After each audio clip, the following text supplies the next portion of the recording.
તો મિત્રો હવેનો સવાલ છે, પીએસઆઈની મુખ્ય પરીક્ષા 2022માં પૂછાઈ ગયેલો પ્રશ્ન છે અને પ્રશ્ન એવો છે કે બંધારણના અનુચ્છેદ 352 હેઠળ કટોકટી જાહેર કરવામાં આવે ત્યારે નીચેનામાંથી કયા મૂળભૂત અધિકારો સ્થગિત થતા નથી?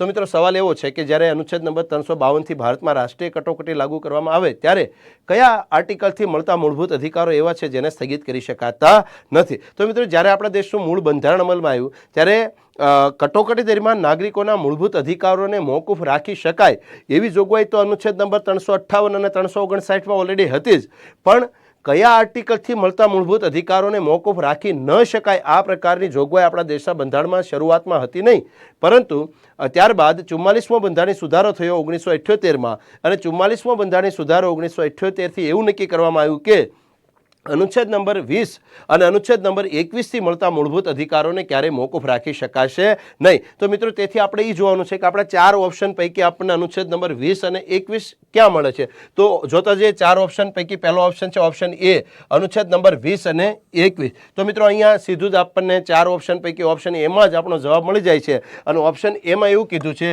કે 20 અને 21. તેથી મિત્રો આપણો જવાબ છે અહીંયા ઓપ્શન એ, આર્ટિકલ નંબર 20 અને 21ને ક્યારેય મોકૂફ રાખી શકાતા નથી.